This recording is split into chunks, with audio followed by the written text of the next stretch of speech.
After an identity is assigned to you, without your knowledge, you will be sent to an organization called an educational system. It differs a little from country to country, considering the culture, but more than that, a country's budget. So I will refer to the educational system from the country where I was born. The differences are almost less important considering the similarities.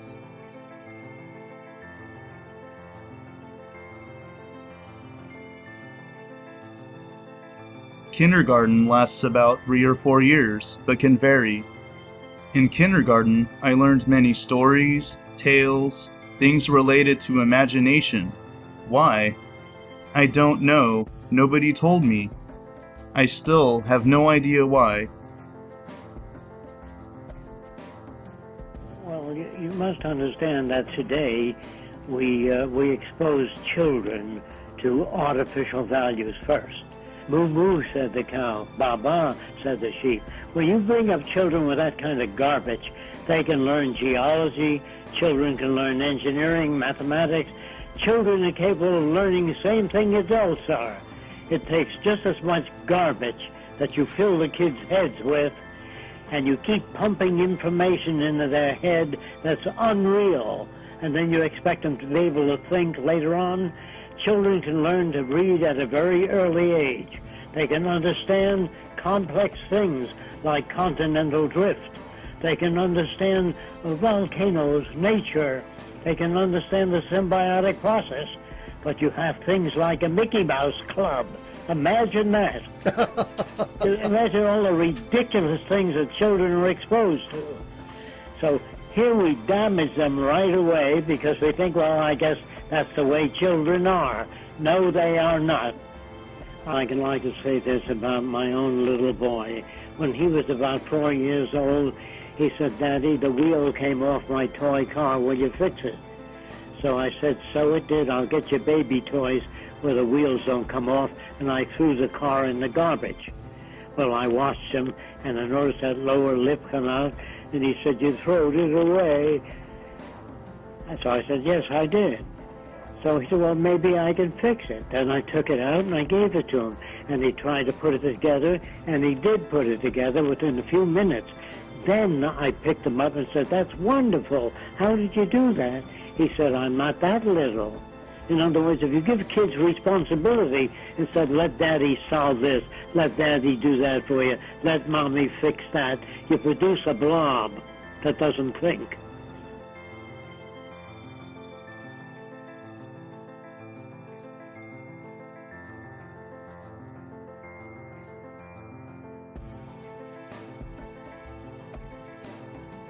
I was often forced to wear the same outfit as others, an outfit imposed by the educational system without an explanation. The school program is fixed, so you are bound to respect it, otherwise it is likely to expel you, resulting in a potential lack of job, leading you to starvation, being unable to take possession of money. Speaking of program, school started early in the morning. Because of this, I was forced to wake up around 7 a.m. This meant that bedtime was not dictated by the biological system, but by the educational system, leading to constant brain and other organs fatigue. I often came to school very sleepy, and the school wants to be an institution in which you must retain information.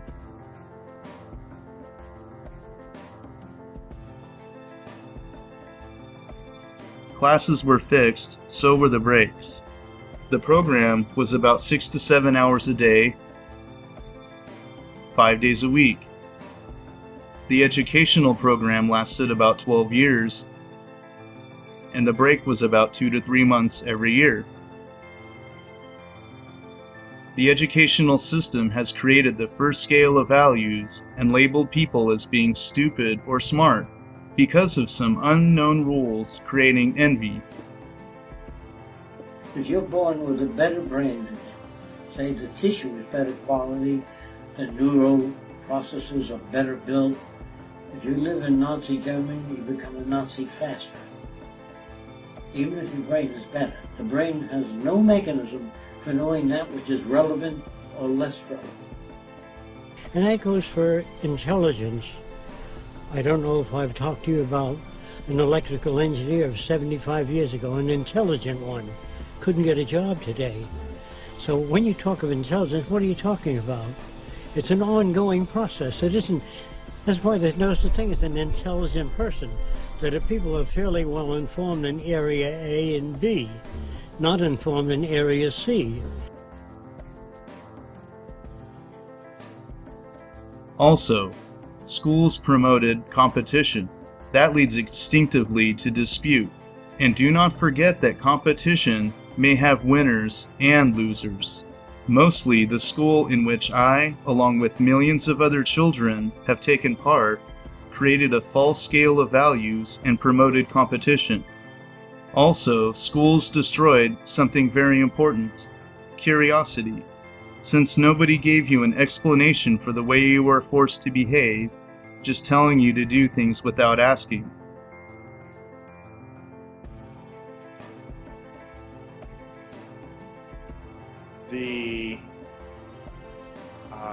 You say you're worried about kids. I'm not worried about kids. I'm worried about grown-ups, okay? These are the ones who vote. These are the ones who tell you the world is coming to an end in 2012. Kids don't say that. Grown-ups do. I'm worried about grown-ups who say, read my horoscope. Tell me where they'll find money tomorrow. Grown-ups say this, not children, okay?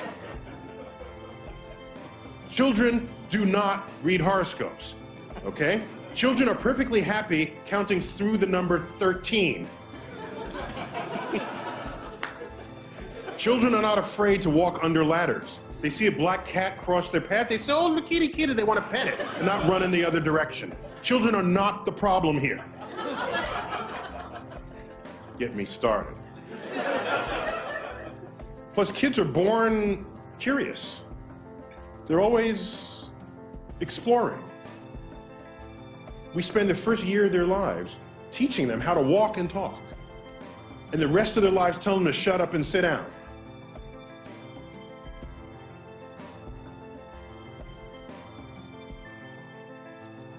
To see what this is all about, and to summarize what I have learned in school, let's recap. I remember that I learned a language. This language that you are hearing right now. Let's focus a little bit on that. You don't understand me. We don't know. A lot of people think that somebody invented language. And they say the reason for language is to communicate. That's not true. What happened, the guy banged his elbow. He went, ah, and he banged his knee and went, moo. And he ate something with feet, and moo. And language is an extrapolation of all those sounds over many years. Nobody's ever sat down and invented language. The language in this form is centuries old, and although it has represented the point of support in the development of mankind, is now outdated. Often slow, sometimes too long for the sent message, but more importantly, it's interpretable, which makes it useless.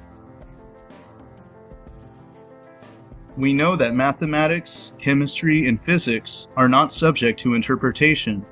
They are fixed languages. Well, the language that you are hearing right now is interpretable. I can tell you now that you and your boss are the same. But what did I actually mean? You are the same, but how? You look the same, behave similarly, or what? Depends on what you understand, because this is interpretable. But if I scientifically prove to you that both of you are composed of the same chemical elements, then no one would have any doubt what my message means.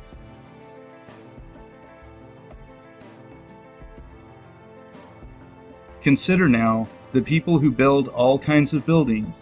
They are constructing using all of those fixed languages so that everyone understands, and the building could fit the environment. No opinion here.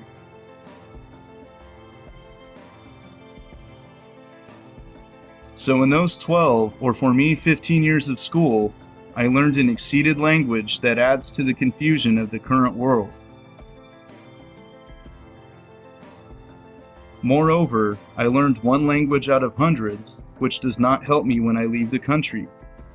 I learned an interpretable language that helps me communicate with a few tens of millions of people on the planet out of 7 billion.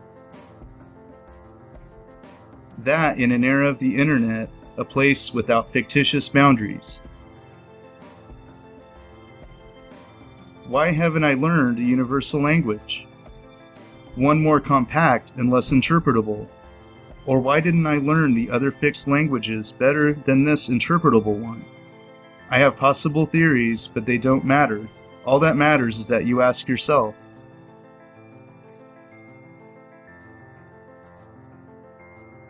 Besides this language, I learned mathematics, and even after I finished school, I thought that mathematics is a bunch of letters and numbers with certain rules, and that everything is a game for brain development. My colleagues thought the same thing. Perhaps some of them didn't even ask. I created this theory because nobody ever could give me a more detailed explanation other than you need to know how to calculate. Calculate money or what? I wonder if my old colleagues even know what mathematics really means. The same happened with physics and chemistry. Blackboard, white chalk, and a professor with a fixed character, together with a fixed and obligatory school schedule, pushed me away from reality, and all those fixed languages have become nonsense bonds. That's why many students hate such classes. Their value is never explained. Remember that no such fixed language could help me in daily life of the monetary system, because the basic language used here is one that you are witnessing right now, a language old and subject to interpretation.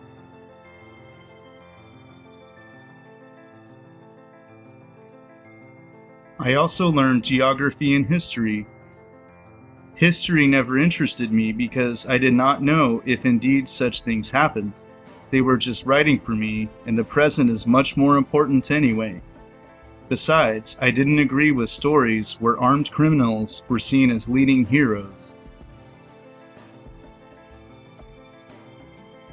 Geography taught me names that, it said, were countries. That means some portions of the planet Earth were conquered by people, just as monkeys do, and named. This is the concept of countries, and that is how countries evolved. Even today, boundaries separate areas and are dividing the human species, leading to racism and instinctively slowing progression due to separation. Countries and cities have no importance because the Earth itself is the common heritage of all humans. You can define a piece of Earth, name it, and say it is yours only by imagination. It will be recognized by others in its value only if others accept that as being true, also through imagination. That's what I retain from geography, names and imaginary demarcation.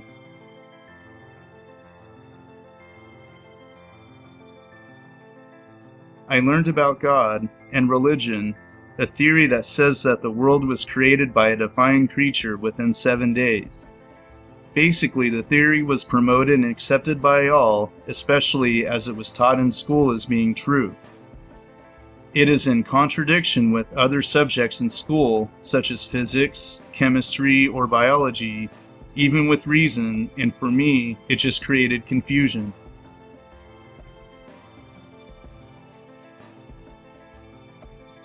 My school didn't focus on sport, music, or drawing, so I cannot remember anything from these areas.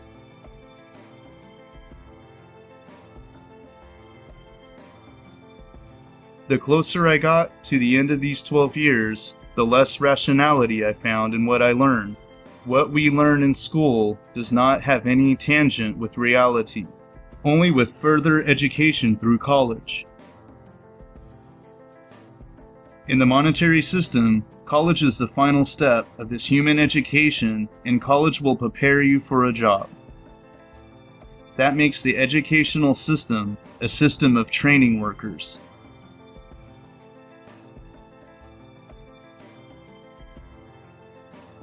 "12 years in which I learned a language that confused me more than it helped me. 12 years in which I was confused by these different theories of my existence. 12 years in which I have been obligated to present myself at fixed hours to an institution and to have a certain uniform. 12 years in an organization that pushed me away from mathematics, physics, biology, or chemistry. 12 years in which I did not receive any explanation for what I learned, or why I learned it, or why I should respect the educational system's rules. 12 years that I personally consider being lost and immoral. 12 years in which I could learn so much. Then another 3 years of college, which only prepared me for a job. So where is the education? Maybe the country where I was born was to blame. But then you can think of the years you've spent at school and the information learned. Then correlate that with reality and draw your own conclusions. After you draw your conclusions, think about whether you accept taking part in such a program for 12 to 15 years, only to learn without receiving any degree or gratitude at the end.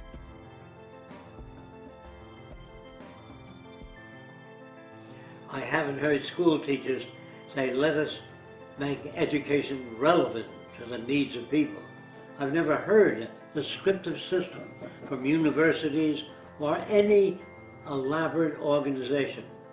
The democratic concept, for example, where everybody participates and contributes, I believe they can only contribute that which they've learned from the culture. And they can't be that different and be a member of a standard organization. Even though the universities today have the most sophisticated equipment in the science labs, the architectural labs, all the labs, and the wars are getting worse. The explosives are getting worse.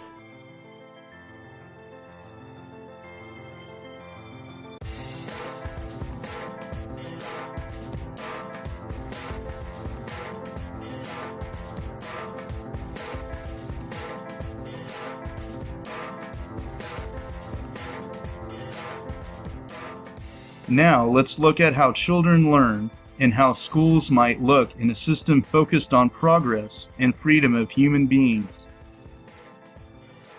The children enthusiastically got after me to say, now what do you want us to do? I gave them 6 GCSE questions. The first group, the best one, solved everything in 20 minutes. The worst in 45. They used everything that they knew. News groups, Google, Wikipedia, Ask Jeeves, etc. The teachers said, is this deep learning? I said, well, let's try it. I'll come back after 2 months. We'll give them a paper test, no computers, no talking to each other, etc. The average score when I'd done it with the computers and the groups was 76%. When I did the experiment, when I did the test after 2 months, the score was 76%. There was photographic recall. I mean, if there's stuff on Google, why would you need to stuff it into your head? I basically embedded a computer into a wall of a slum in New Delhi.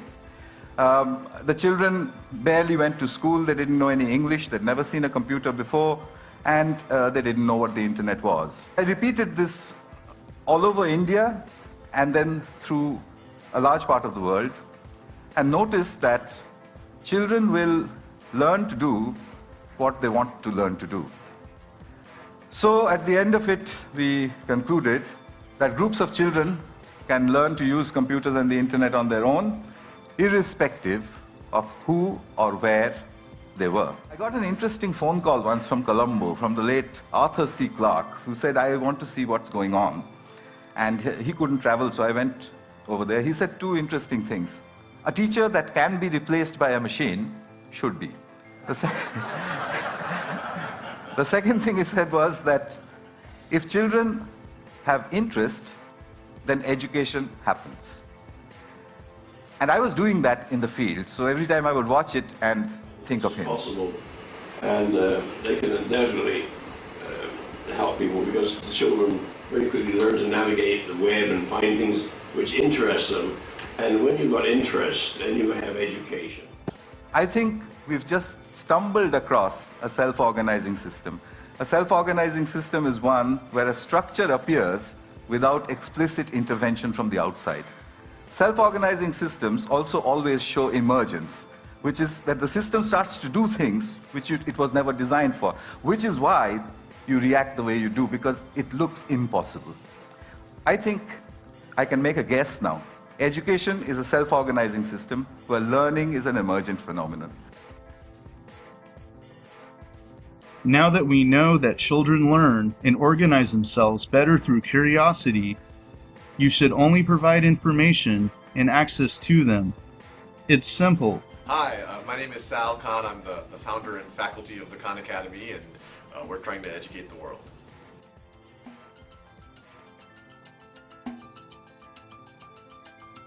Welcome to the presentation on Basic Addition. But in August of 1789, they've already done their version of the Declaration of Independence. And the process is called photosynthesis. I was tutoring my cousins, literally, and I had to kind of figure out a way to scale myself up, so I started recording YouTube videos, and I started making little software modules for them, but I made it so anyone could use them, and started getting a lot of traction. What Sal Khan has done is amazing. He's taken all this material and broken them down into little 12-minute lectures. I use it myself to remind myself of things. I have children who like it.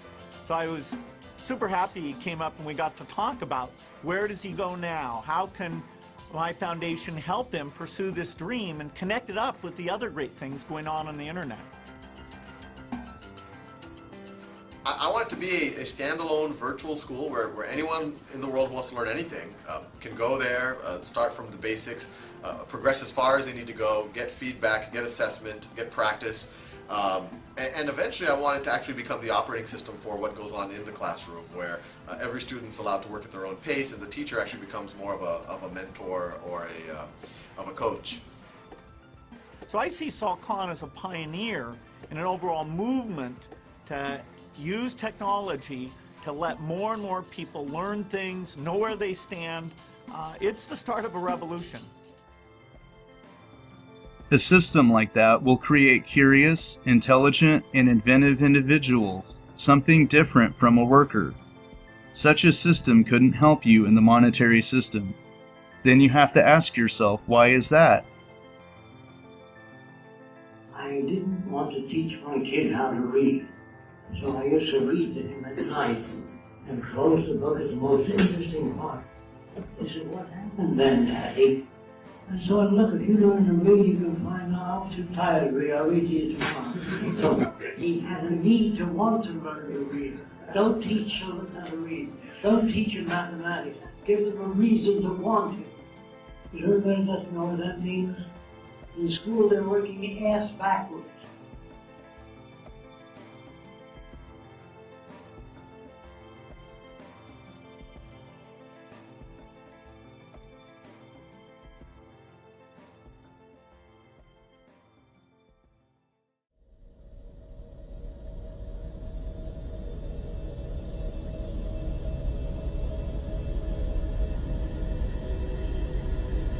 An individual of the human species, the dominant intelligent species on planet Earth, should learn how he and the environment works, to try to understand what is happening around him through the best and demonstrable information possible. It is a mockery to use 12, 15, or even more years of a human being's life, that is around 70 to 80 years, to prepare him to be a worker or to learn a language limited by your culture. Such an educational system is against evolution. It makes the human species go forward, not in a straight line, but in ellipses.